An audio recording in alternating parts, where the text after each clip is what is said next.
Dans ce cours, nous allons parler des tests. Les tests logiciels, c'est une partie extrêmement importante de l'étape de développement des logiciels. Et c'est pour cela qu'il faut pouvoir comprendre ce que c'est qu'un test et comprendre comment appliquer les tests. D'abord, au travers de ce cours, on va voir quelques définitions qu'il faut impérativement retenir. Parce qu'on ne peut pas faire de code sans mettre en œuvre les tests. Alors les tests. D'abord, qu'est-ce que c'est qu'un test?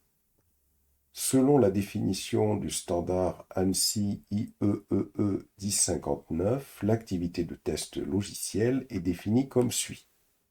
Une définition générale, c'est la suivante. C'est un processus qui permet d'analyser un logiciel dans le but de détecter les différences entre les conditions requises et celles existantes, défaillances, erreurs, bugs, pour évaluer les fonctionnalités du logiciel.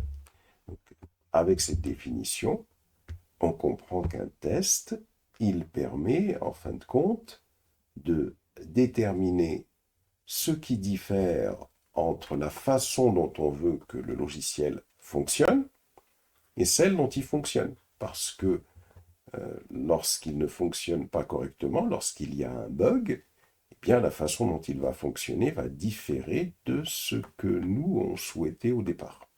Donc ça, c'est une définition générale. Mais pour comprendre pleinement et concrètement ce qu'est un test logiciel, nous allons répondre aux questions suivantes. Et ça, c'est des questions possibles en examen. Quelles sont les origines des défaillances logicielles? Question possible. Quand faut-il tester? Autre question possible. Que faut-il tester? Encore une autre question possible. La relation entre la qualité d'une application et les tests, c'est une question possible. Donc on va tenter de répondre à ces 4 questions.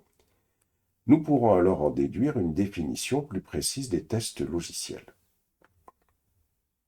Alors d'abord, première question. Quelles sont les origines des défaillances d'un logiciel? Les défaillances d'un logiciel peuvent avoir des origines multiples. Elles peuvent provenir de la phase de spécification, c'est-à-dire que au niveau du cahier des charges, au niveau de ce que l'on souhaite, au niveau de la spécification du produit, eh bien, il y a des erreurs. Ça a mal été posé ou ça a mal été compris. Ça peut provenir également de l'étape de conception. Peut-être que l'on a mal conçu et que la conception ne correspond pas aux spécifications qui ont été prévues. Donc l'erreur peut provenir à cette étape-là, avant de commencer à développer. De la période d'implémentation du logiciel, c'est-à-dire lorsque on est en train de le développer, ce logiciel. D'un virus qui exploite une faille logicielle. C'est un bug, une erreur possible. Des données saisies par l'utilisateur qui ne sont pas valides. Donc, ici, on a les différents types de défaillances d'un logiciel. Donc ça, c'est les réponses que vous pouvez apporter à la question « Quelles sont les origines des défaillances d'un logiciel ?» Les conséquences peuvent être considérables et dramatiques. Par exemple, dans le cas de logiciels gérant des opérations financières en bourse, les pertes financières risquent d'être colossales, ou dans le cas d'un logiciel chargé de piloter automatiquement une fusée ou un avion, une erreur sur une simple virgule flottante peut entraîner des pertes humaines. Aussi, tester un logiciel pour s'assurer qu'il fonctionne sans bug est d'une importance primordiale. Donc c'est vraiment une partie que vous ne pouvez pas occulter, même dans votre travail, dans votre mémoire. Ensuite, l'autre question, c'était quand est-ce qu'il faut tester? Une erreur peut apparaître à différents moments du cycle de vie d'un logiciel, dans la phase de spécification, de conception, de développement ou de maintenance. Or, si une erreur n'est pas détectée le plus tôt possible, elle se répercute sur les autres phases et elle a tendance à devenir extrêmement difficile à corriger. Aussi faut-il la traiter le plus tôt possible. Cela entraîne qu'il faut commencer à tester un logiciel le plus tôt possible. Donc ça veut dire qu'il faut commencer les tests dès la phase de spécification. C'est-à-dire que quand le cahier des charges est conçu, quand les spécifications vont être posées, quand les utilisateurs nous expliquent ce qu'ils veulent, il faut s'assurer que l'on a bien compris que les choses sont bien posées. Donc à ce moment-là, déjà, il y a un test sur document de conception. Donc même chose, la conception doit faire l'objet d'une phase de validation. C'est-à-dire qu'il faut s'assurer avec les utilisateurs que l'on a bien conçu et qu'il ne faut pas éventuellement revoir quelque chose au niveau des spécifications. Donc là, c'est important de voir qu'on fait des tests déjà manuels avec cette étape de validation, des validations à chaque étape de développement. On peut avoir des erreurs, des bugs au niveau du développement ou au niveau de la maintenance également. Lorsque l'on corrige quelque chose, par exemple, dans le logiciel, peut-être qu'une correction qu'on apporte à un endroit du logiciel peut induire que dans un autre endroit, ça ne fonctionne plus. C'est ce qu'on appelle des erreurs de régression. Donc ça, c'est très important de comprendre qu'il faut tester le plus tôt possible. Maintenant, quel est le rôle d'un test? Les tests permettent d'identifier les bugs d'un logiciel pendant les phases de développement et de maintenance de l'application, afin de réduire les défaillances dans l'environnement de production. Ils contribuent à améliorer la qualité du système opérationnel. Les tests doivent détecter les erreurs de spécification, on a dit qu'il faut tester déjà à ce niveau-là, détecter les erreurs de conception, on a dit qu'il faut tester au niveau de la conception, de détecter les erreurs de codage, on a dit qu'il faut tester au niveau du codage, de s'assurer que l'utilisateur ne pourra pas saisir des données non valides qui vont faire cracher le logiciel. Donc des tests où on va tester les données, de contrôler que le logiciel est construit d'une manière robuste qui interdit à des attaques virales d'exploiter des failles, par exemple les injections SQL, les attaques XSS, les attaques via JavaScript, les attaques CSRF, etc., etc. Il faut vérifier que le logiciel est construit conformément aux souhaits du client. C'est ce qu'on appelle les tests d'acceptation, c'est-à-dire des tests dans lesquels on va introduire de véritables données utilisateurs et l'utilisateur va alors vérifier que le logiciel lui donne les résultats qu'il souhaite. Qu'est-ce qu'il faut tester? Autre question. Tester de manière exhaustive un logiciel est extrêmement coûteux en temps. Ça prend beaucoup de temps. Or, des délais sont imposés pour achever une application. On a un problème à ce niveau-là. Pour déterminer le degré de couverture du code par les tests. Couverture, ça veut dire que soit on a un code qui va être couvert à 100%, c'est-à-dire que toutes les fonctions du logiciel vont être testées, qu'on va faire tous les tests d'intégration possibles, tous les tests de sécurité possibles, etc., etc.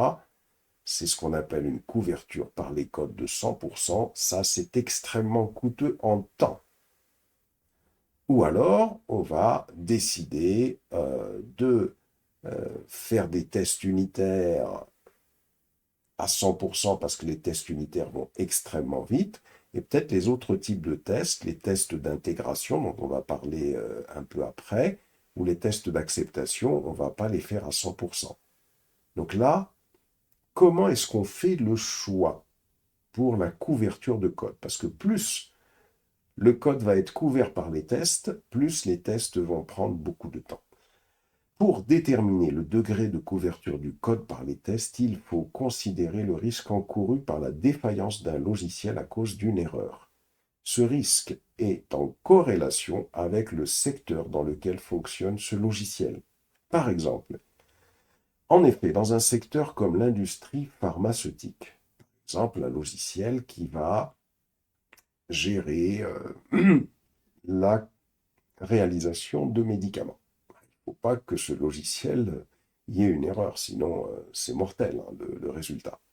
Donc, dans un secteur comme celui-là, où les erreurs de dosage vont avoir des conséquences dramatiques, les tests prendront une importance prépondérante et devront couvrir le code de manière exhaustive.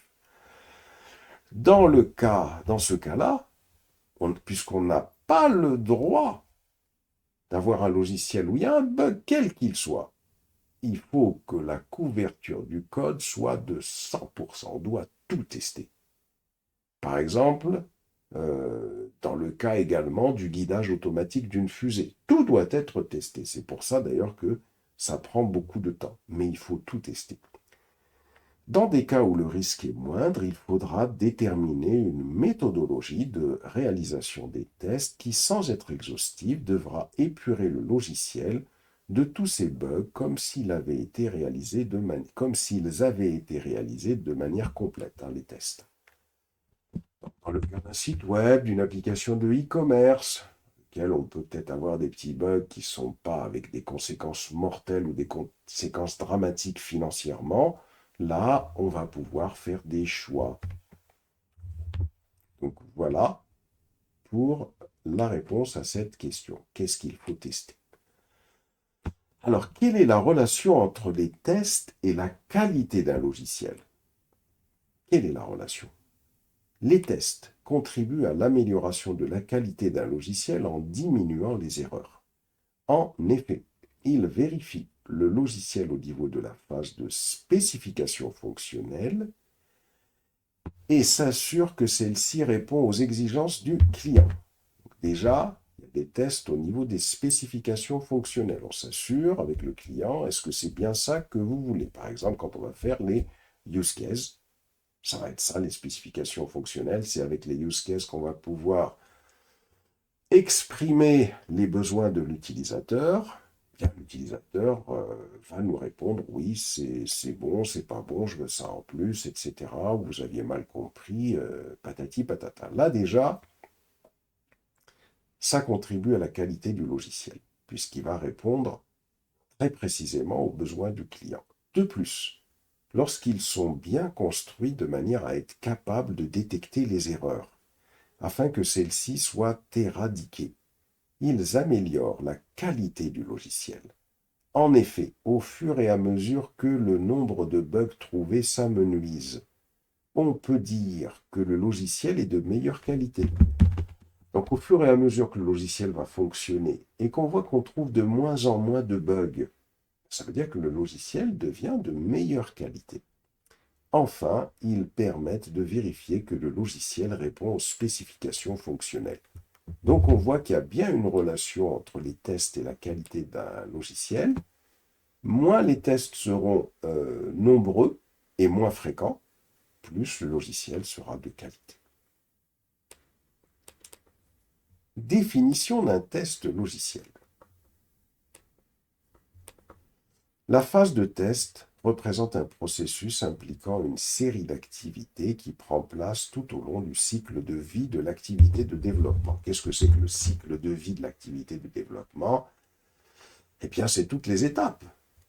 Étude de l'existant d'abord, ensuite définition des spécifications fonctionnelles d'abord, définition du cahier des charges, cahier des charges d'abord, ensuite on a dit étude de l'existant, ensuite définition des spécifications fonctionnelles, ensuite étude détaillée avec les diagrammes de UML, ensuite le développement, ensuite la phase de maintenance, ensuite la mise en production d'abord, avant la maintenance. C'est toutes ces étapes, toutes les étapes qu'on va voir un peu plus bas. C'est ça le cycle de vie de l'activité de développement. De plus, les tests peuvent être dynamiques, c'est-à-dire qu'ils s'assurent en exécutant le code que celui-ci fonctionne bien. Donc, c'est-à-dire qu'un test dynamique, c'est un test qui est exécuté, qui est réalisé lorsque le code est exécuté. On lance le code et en même temps, hop, ça teste. C'est ça un test dynamique. Ou statique lors du contrôle du code source ou de documents. Statique, ça veut dire qu'on va avoir un regard visuel sur le code pour voir s'il est bien indenté, par exemple, pour voir s'il n'y a pas de répétition dans le code, pour voir s'il n'y a pas de possibilité d'injection SQL avec euh, du code où il va y avoir du code SQL en brut, etc., etc. Statique également quand on fait une vérification du diagramme de cas d'utilisation avec l'utilisateur. C'est des tests statiques, ça.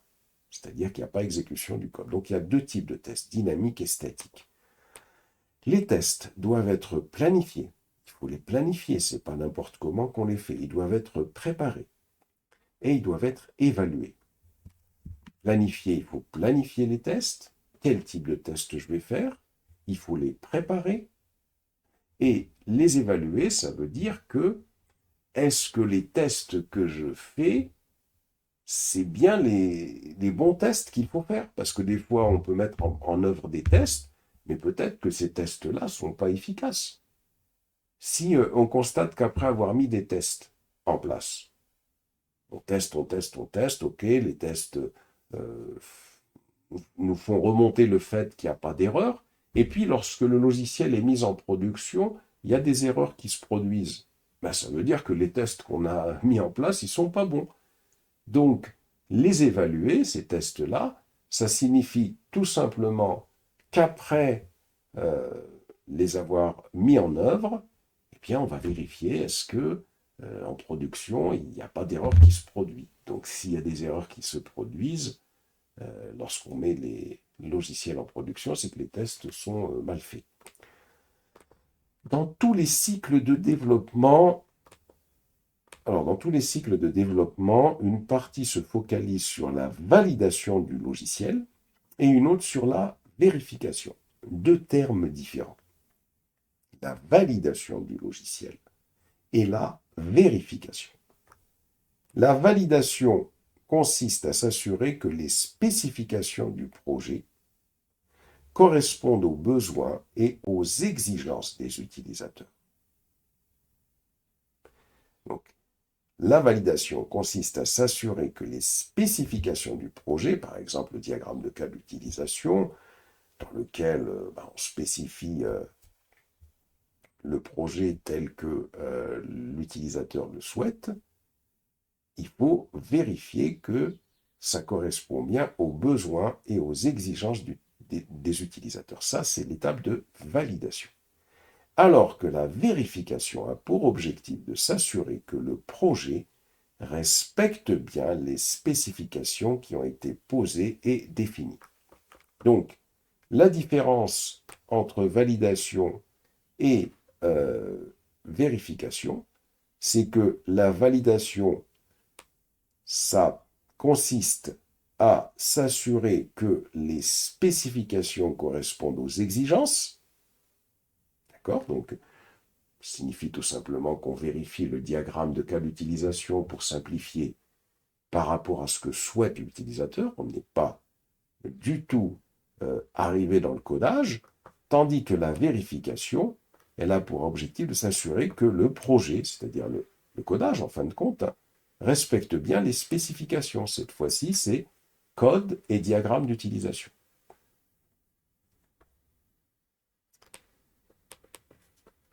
Les tests dans un cycle de développement logiciel. Ça, c'est important également.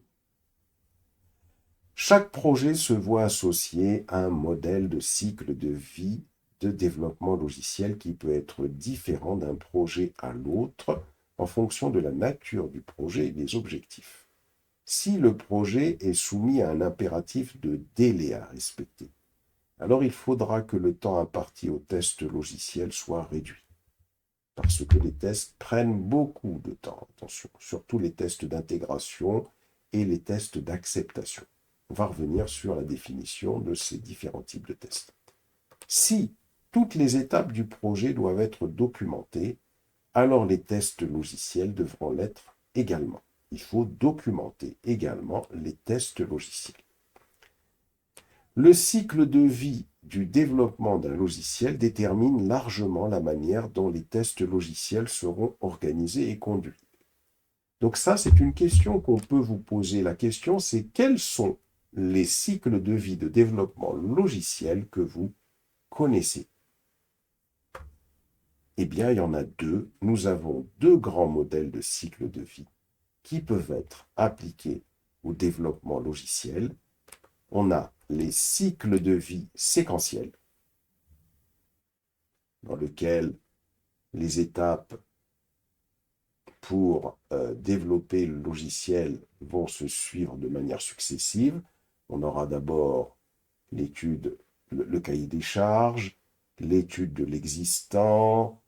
Après l'étude de l'existant, on aura les spécifications fonctionnelles, l'étude fonctionnelle, spécification fonctionnelle, ensuite l'étude détaillée, ensuite on va avoir l'étude organique, c'est-à-dire qu'on va commencer à rentrer dans le codage, ou le codage, et puis ensuite on va avoir les tests, et puis ensuite on va avoir la maintenance et la mise en production.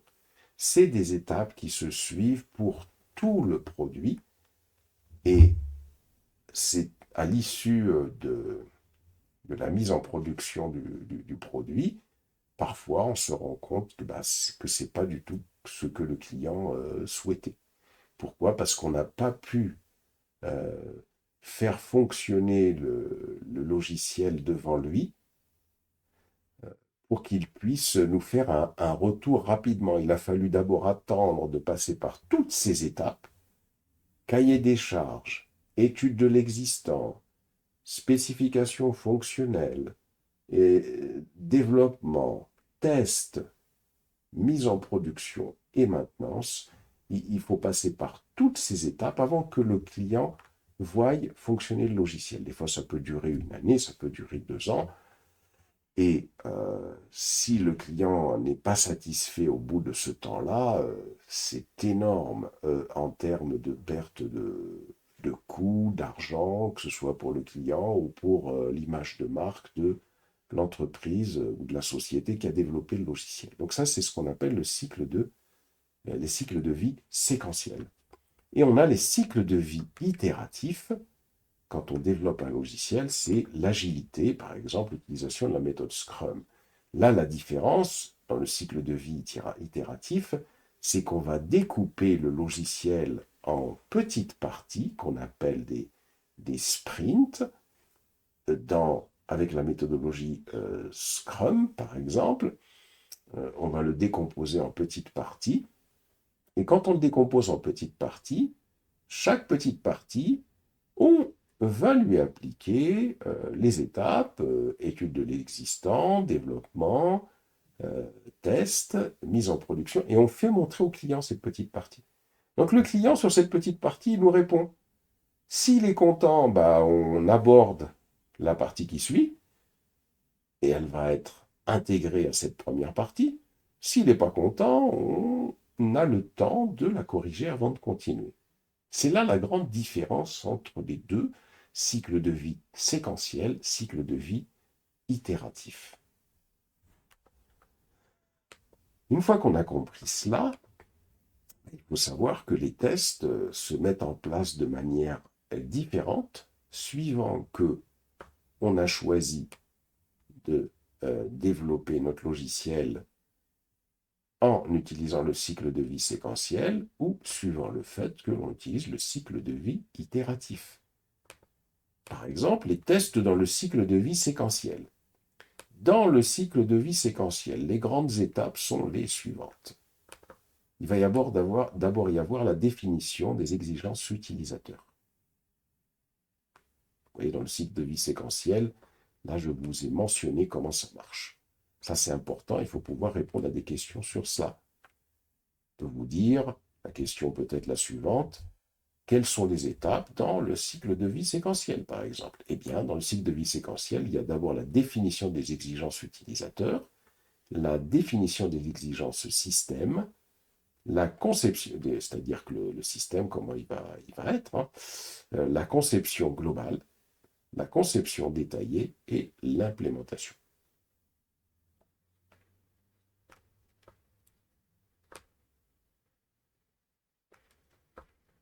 Les tests logiciels peuvent être organisés de deux manières. Dans un premier cas, ils peuvent s'appliquer après l'implémentation, mais lors de la découverte d'une erreur, il sera assez difficile de la corriger si elle s'est déclenchée dans une des étapes en amont. Dans le deuxième cas, les tests sont effectués à chaque étape du cycle de vie. On distingue alors 4 niveaux de tests qui pourront être effectués. On a les tests unitaires qui consistent à tester les composants séparément les uns des autres. On va voir un exemple. Les tests d'intégration qui permettent de tester l'interaction entre différentes parties d'un système. Les tests système qui permettent de tester le comportement du projet dans son intégralité afin de s'assurer qu'il respecte les exigences spécifiées. Et on a les tests d'acceptation qui permettent de s'assurer que les besoins des utilisateurs sont pris en compte et qu'ils correspondent aux besoins des processus de l'activité. Donc on voit qu'il y a plusieurs types de tests. Il y a les tests unitaires. Tests unitaires, ça veut dire par exemple, vous développez une classe et cette classe, vous testez cette classe toute seule. Est-ce que toutes les méthodes de cette classe donnent les bons résultats? Les tests d'intégration, par exemple, vous avez une autre classe, vous l'avez testée toute seule, et puis vous avez envie de tester cette autre classe pour voir si elle communique bien avec une première classe que vous avez développée. C'est ça un test d'intégration. C'est pour s'assurer qu'il y a une interaction entre, par exemple, deux classes ou deux parties du système. Les tests système, ça permet de tester le comportement du projet dans sa globalité pour s'assurer que par rapport au cas d'utilisation que vous aviez défini, ça fonctionne bien. C'est ça un test système. Donc les tests système, c'est avec un jeu de données, c'est des données que vous-même vous produisez. C'est vous qui définissez les données que vous allez utiliser.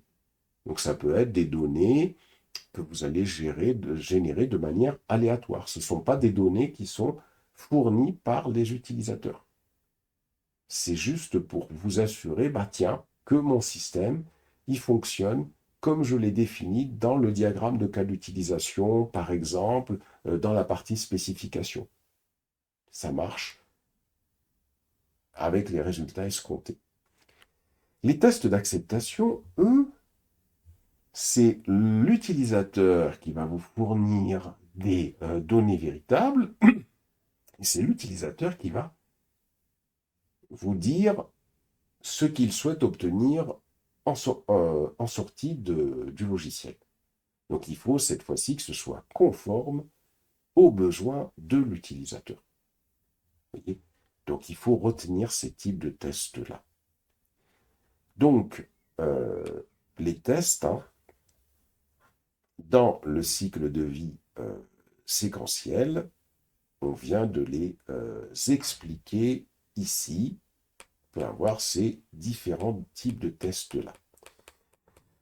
Les tests dans le cycle de vie itératif, cette fois-ci, quand on utilise l'agilité, dans le cycle de vie itératif, le projet est partitionné au départ en plusieurs parties, qui pourront se construire les unes après les autres et que l'on appelle des itérations ou des incréments. Vous voyez, parce que sprint, c'est la méthode Scrum. Ici, on est dans des définitions générales, parce que en matière d'agilité, il n'y a pas que Scrum qui existe, il y a d'autres méthodes, la méthode XP Programming par exemple, la méthode Kanban, etc.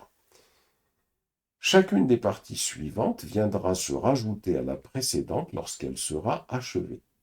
À chaque fin d'itération, on pourra faire une présentation au client du produit pour recueillir ses impressions et donc corriger la partie en cours de développement ou revenir sur les parties précédentes. Dans ce cycle de développement, chaque partie se voit associer un cycle de vie dont les grandes étapes seront les suivantes.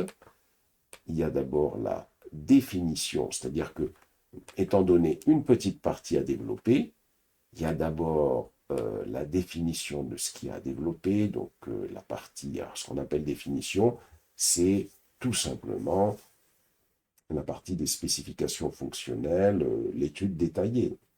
On aurait pu dire diagramme UML ici, hein, tout simplement, partie conception. Ensuite, il y a le développement. Ensuite, il y a l'implémentation, hein, c'est-à-dire qu'on met ça en production. Et puis, enfin en production, c'est-à-dire qu'on va tout simplement coder. Hein, et puis, on teste. Et c'est sur une petite partie que ça va être appliqué. Dans un projet soumis à un impératif de délai, ce type de cycle de vie est approprié. Les tests de validation sont effectués dans chaque incrément. Là, c'est vraiment un projet où on va vite. Pourquoi? C'est parce que comme on a décomposé en petites parties, on est sûr qu'à chaque fois qu'on va recueillir l'aval du client, ça va correspondre à son besoin et on sait qu'on peut continuer. Tandis que dans un projet dont le cycle de vie est séquentiel, c'est uniquement à la fin qu'on recueille l'aval du client, où on s'assure que le client, c'est ce qu'il souhaitait. Et là, il y a possibilité de perte de temps au cas où il y a des choses à corriger. Les différentes étapes du test logiciel. Alors, quelles sont les différentes étapes qu'il y a dans les tests logiciels? Un test logiciel ne constitue pas une activité à lui tout seul, mais c'est un processus qui peut se décomposer en plusieurs activités que nous pouvons classifier comme suit. Il faut d'abord planifier et contrôler les tests. Il y a l'analyse et la conception pour réaliser les tests.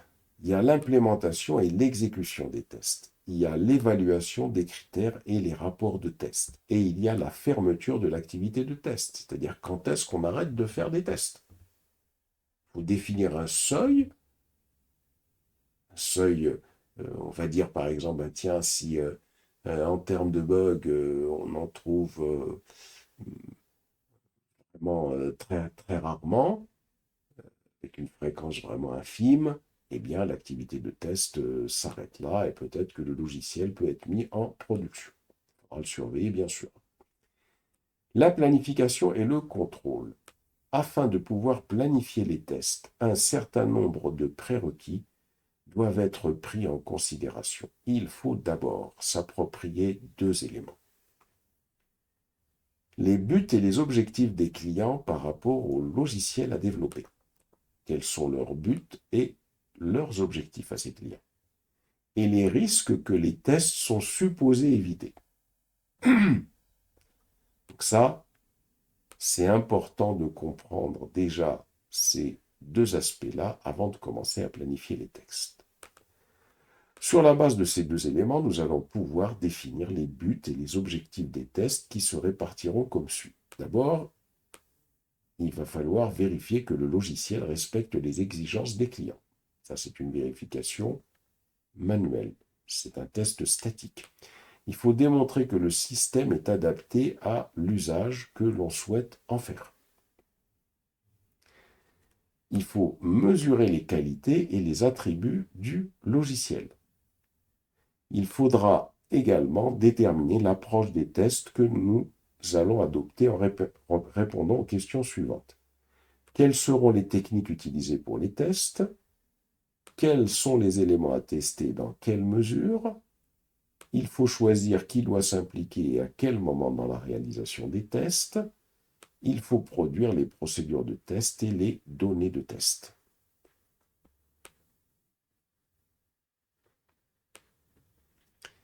Il faut produire les procédures de test, c'est-à-dire les codes pour tester, et les données de test. Et c'est toute une activité que de mettre en place les tests. Il faut ensuite implémenter la stratégie de test et mettre en œuvre tout le matériel, l'environnement, l'équipe et les logiciels nécessaires pour réaliser les tests. On doit créer un calendrier des tâches et activités afin de s'assurer de tenir les délais. Il faudra suivre rigoureusement les aspects suivants. L'analyse des tests, il faut analyser les tests qu'on va mettre en place. les tâches de conception des tests, la mise en œuvre des tests, leur exécution et leur évaluation pour s'assurer que c'est de bons tests. Il faut enfin déterminer à quel moment arrêter les tests, les instructions qui seront testées. Ainsi, on déterminera les tâches et les contrôles que nous devrons effectuer. Il faut contrôler les tests, il faut mesurer et analyser les résultats des tests, il faut fournir de l'information sur les tests, il faut initier des actions correctrices pour pouvoir corriger les tests lorsqu'on constate qu'ils doivent être corrigés. Alors l'analyse et la conception des tests. Donc on va reprendre les points un par un, puisque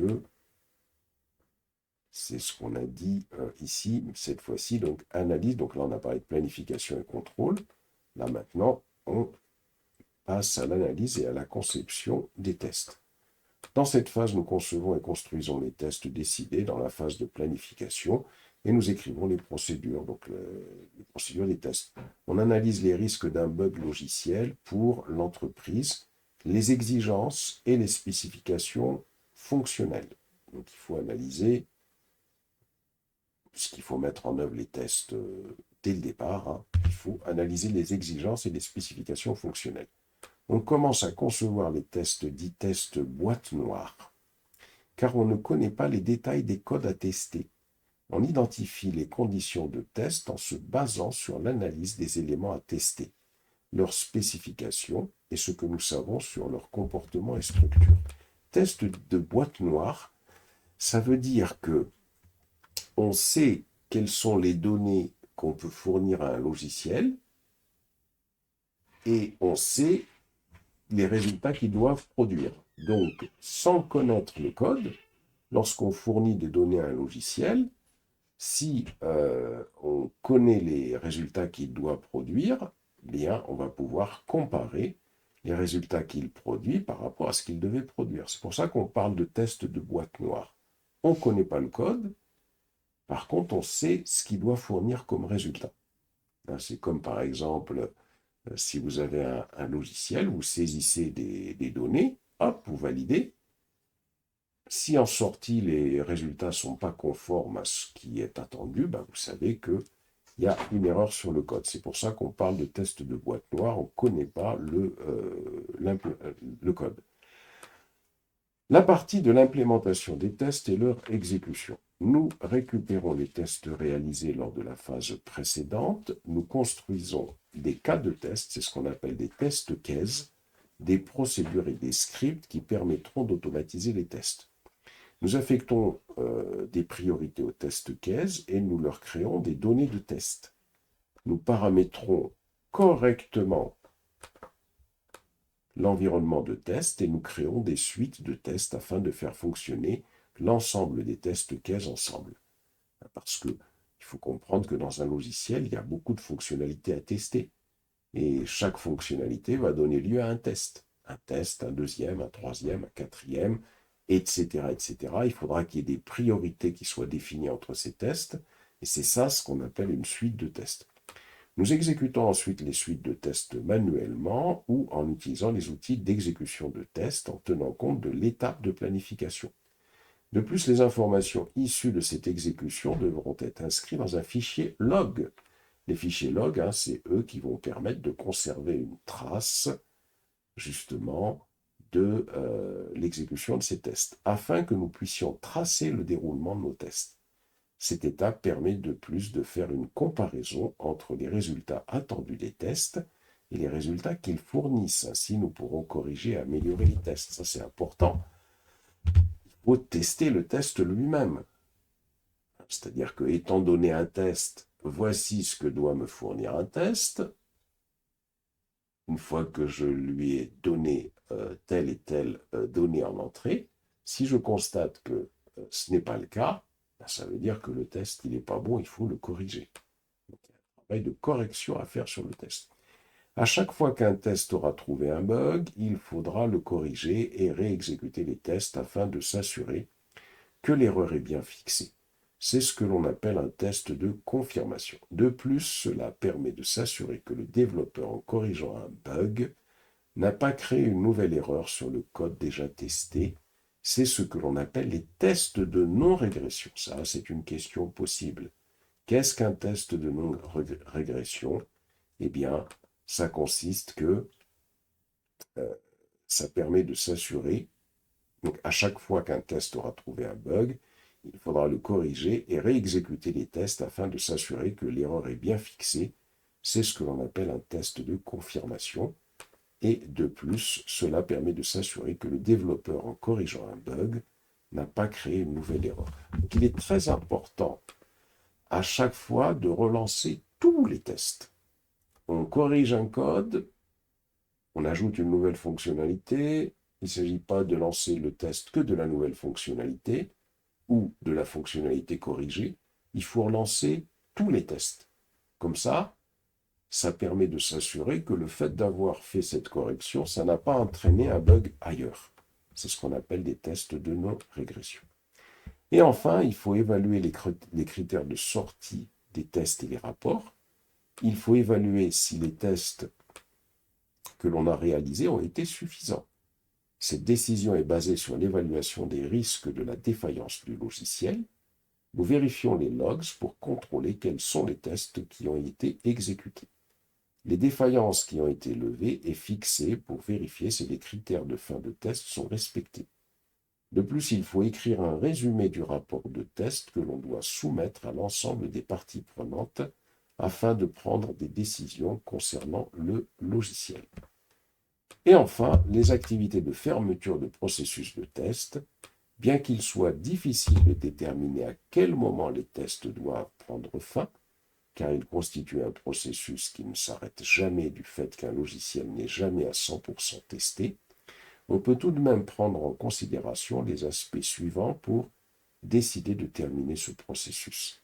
La fin de l'exécution des tests cas de test, la fin de tests fonctionnels, quand est-ce qu'on arrête de faire des tests fonctionnels pour s'assurer que les fonctions fonctionnent bien.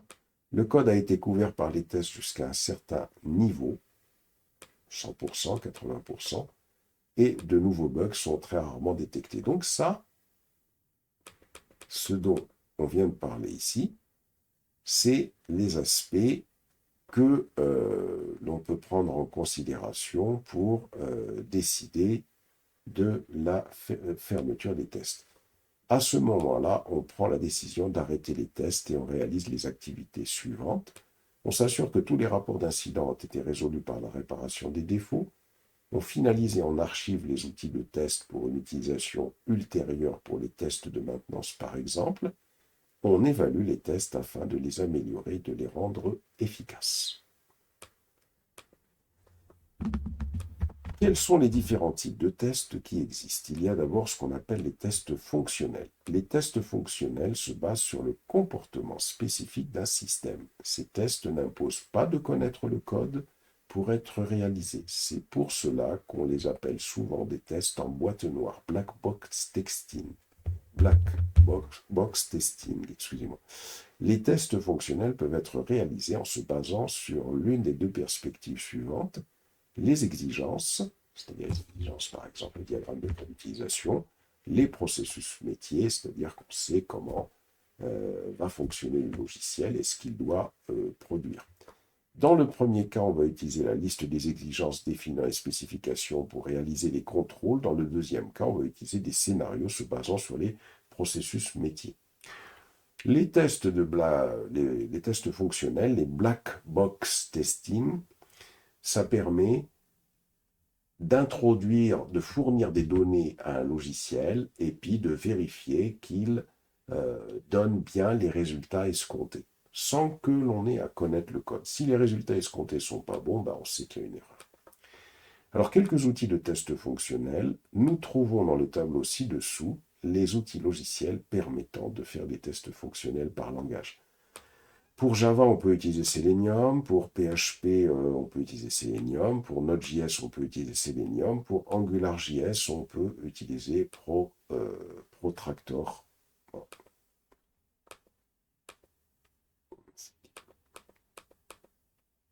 On peut utiliser Protractor. Donc ça, c'est des outils qu'on peut utiliser pour les tests fonctionnels, par exemple. Alors, les tests structurels. Les tests de structure ou d'architecture permettent de vérifier la rigueur des tests au travers de la couverture d'un ensemble d'éléments structurels. Ces tests s'effectuent généralement lors des tests unitaires et des tests d'intégration. Pour Java, on a JUnit, pour PHP, on est PHP Unit. Pour Node.js, on a Mocha. Pour AngularJS, on a Karma. Donc ça, ce sont des types de tests qu'on appelle des tests structurels ou des tests d'architecture. Ça permet également, on peut également, avec ces tests, avec JUnit, PHP Unit, par exemple, on peut faire des tests de couverture de code pour s'assurer que le code est bien couvert par les tests. Les tests unitaires. Un test unitaire ne s'intéresse qu'à un objet, ne considère absolument pas les couches, les systèmes externes, les ressources, les utilisateurs, les autres objets avec lesquels cet objet interagit. Comme un objet doit communiquer avec d'autres entités, on va utiliser ce qu'on appelle des tests double. Les tests unitaires sont très rapides. Alors les tests double, qu'est-ce que ça veut dire? Ça veut dire tout simplement que, par exemple, j'ai une classe personne qui va communiquer avec une classe voiture. Eh bien, quand je fais un test unitaire, je veux tester la classe personne unitairement, malgré qu'elle doit communiquer avec la classe voiture. Qu'est-ce que je vais faire? Je vais simuler la classe voiture. C'est-à-dire que la classe voiture, je ne vais pas l'utiliser, mais je vais la simuler. C'est ça qu'on appelle un test double, c'est-à-dire qu'on simule le système avec lequel un objet va communiquer pour pouvoir le tester en isolation. Par exemple, j'ai un logiciel qui doit communiquer avec une API externe qui est sur Internet, avec Google Maps par exemple. Eh bien, si ce logiciel que je suis en train de développer, je veux le tester de manière unitaire, je vais simuler Google Maps. Je ne vais pas réellement faire le test avec Google Maps, mais je vais le simuler, ce qu'on appelle un test double, test double. Les tests unitaires sont très rapides. Ces tests permettent de vérifier la haute qualité d'un code. Les tests unitaires sont généralement réalisés par les développeurs. Quels sont les outils de tests unitaires possibles? Par exemple, pour Java, JUnit. Pour PHP, PHP Unit. Pour Node.js, Mocha. Pour AngularJS, Karma. Bon, il y en a d'autres sûrement. Quels sont les outils de test double qu'on peut utiliser? Pour Java, on peut utiliser JUnit, on peut utiliser Mockito. On aurait pu utiliser Mockito, je ne l'ai pas mis ici. On peut utiliser Mockito plutôt. Je n'ai pas mis Mockito. M-O-C-K-I-T-O. M-O-K-M-O. On peut utiliser Mockito. Pour Java, pour les tests double, on peut utiliser Mockito. Une base de données qui permet de faire ça. C'est-à-dire que un logiciel qui permet de faire ça, qui permet de moquer un logiciel. Alors pour PHP, là je ne suis pas sûr que ce soit Fockito, excusez-moi, parce que là je ne suis pas certain de ça.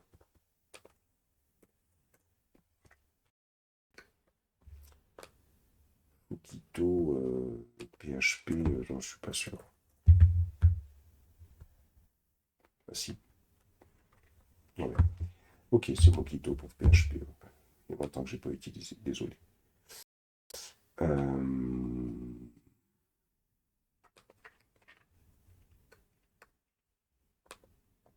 Oui, donc Fockito. Mockri pour Node.js, AngularJS, NGMock. Alors, les tests d'intégration. Les tests d'intégration permettent de tester les interfaces entre les tests d'intégration permettent de tester les interfaces entre les composants et les interactions entre les différentes parties d'un système, tel par exemple qu'un système d'exploitation, un système de fichiers, une base de données. Par exemple, j'ai un logiciel avec Spring et hop, l'interaction avec la base de données, c'est un test d'intégration. Les tests d'intégration peuvent être réalisés par un testeur intégrateur ou par les développeurs. Ce type de test se focalise donc sur l'intégration de plusieurs modules du code, même avec des modules dont on n'est pas les concepteurs.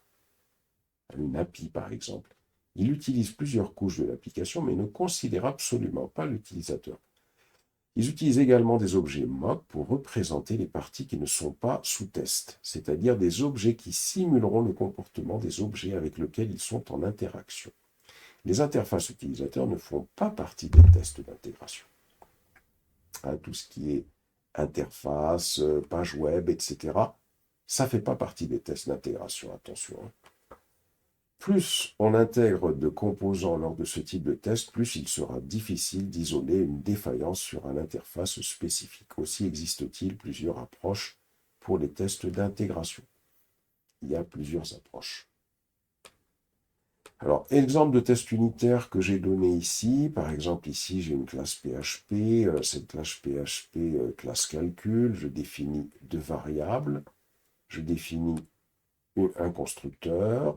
Et je vais définir, par exemple, des getters ici, et je vais définir une addition, une fonction qui va faire une addition. Un test que je peux faire, par exemple, avec PHP Unit, je vais créer la classe de test suivante, calcultest.php. Dans cette classe, nous allons vérifier que les getters envoient bien les résultats attendus et que la classe addition envoie bien le résultat attendu. Donc, un test unitaire, ici, j'ai une classe toute simple, ce serait la même chose en Java, donc une classe calcul, deux variables, un constructeur, deux getters, et la fonction addition. Le problème, c'est de s'assurer que cette fonction addition donne bien le bon résultat, c'est-à-dire qu'il faut s'assurer que ça marche bien. Et là, je vais faire le test. Comment on fait le test? requirecalcul.php, donc on fait appel à la classe que je dois tester. Je crée une classe de test, classe calculTest, extend PHP Unit, c'est-à-dire que là je vais étendre le framework PHP unique. Je vais créer une fonction qui va s'appeler testGetNumber, c'est cette classe-là qui va me permettre de tester la fonction d'addition. Et comment je fais le test? J'instancie la classe calcul et je lui passe deux valeurs 10 et 10 qu'elle doit additionner. Dans la variable A, je récupère la première valeur, 10, en utilisant le getter de calcul. Dans la deuxième variable, je récupère la deuxième valeur, 10. Et puis là, je vais utiliser une méthode qui m'est fournie par le framework PHP Unit. Cette méthode, qu'est-ce qu'elle va faire? Elle va tout simplement comparer la valeur 10 avec le contenu de la variable A qui est ici. Et ici, j'ai un message qui doit apparaître, A est égal à 10. Même chose, j'ai une deuxième fois, certes équal qui va utiliser, qui va comparer 10 avec la valeur actuelle qu'il y a dans B. Donc, ces deux tests-là me permettent déjà de m'assurer que dans A et B, j'ai bien récupéré 10 et 10. Au lieu d'aller voir ça visuellement, ça va être fait automatiquement. Ensuite, ici, j'ai une autre fonction qui, elle, va faire un test sur l'addition. Donc pour ça, j'instancie ma classe. Ensuite, dans cette variable, je vais recevoir la valeur qui aura été déterminée par la méthode addition. Et je vais comparer la valeur que je dois obtenir, c'est 20.